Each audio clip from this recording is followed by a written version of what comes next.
Ideas for a Thanksgiving entree/meal for $5. I got unexpectedly invited to a family Thanksgiving get-together. Unexpected BC. They are kind but we are not close at all and barely talk, so I was not prepared. I really want to attend but my family member is hosting it at their home and I feel like it would be extremely rude to show up empty-handed, so I want to bring something but I am completely broke until I get paid in December. Like, checking in savings both empty broke. I have $5.75 to my name and I'm wondering if anyone has any ideas for a halfway decent meal or treat that I could bring where it, or the ingredients, are around that much. I do live by a Family Dollar for groceries. I unfortunately don't have any groceries myself though. The only food I have left is white rice and spices lol, and to be frank I kind need to save that for myself this month. My idea was to see if I can find a pre-made dough roll for either cookies or rolls/croissants or something like that and then bake a batch of those. I know Texas toast is also pretty inexpensive garlic bread, though I'm worried that would be embarrassing if I cooked and brought since it might be really obvious what it is or recognizable.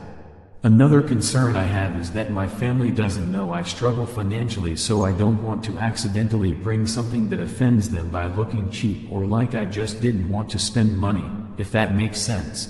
Frown. I'm hoping to finagle something that looks intentional even though my budget is really tight.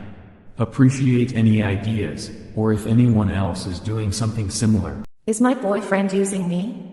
Me and my boyfriend have been dating for 6 months and I'm getting really tired of his behavior towards me, but I just can't let go of him because of how much I love him. I always do whatever my boyfriend wants, including sex.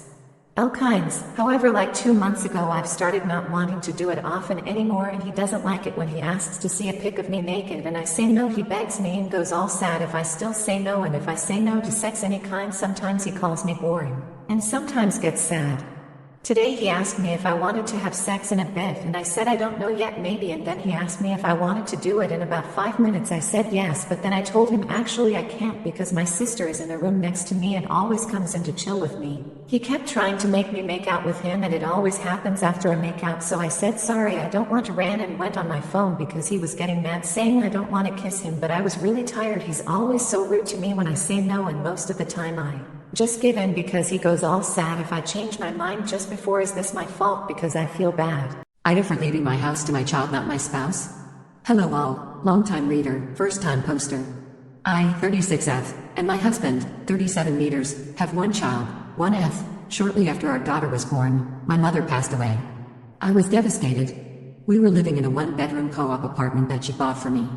We live in one of the most expensive cities in Canada. She did this so we would have an affordable place to live and be able to save. To safeguard the apartment in the event of a divorce, I did sign a promissory note that basically says I owe her the money for the apartment that would be called in if my husband were to ever make a claim on the apartment. Anyways, it's been a year and we have settled into the house, which is also my childhood home. It's no McMansion but is a lovely home in a good area, etc. We are incredibly lucky as this is not something we ever could have afforded on our own unless we won the lottery. Once my mother died, I continued paying the mortgage using the money my mother left me in her accounts, about $70K. There was about $340K left owing between the mortgage and her line of credit. The apartment she bought me was sold to pay this all off. Now there is no mortgage whatsoever.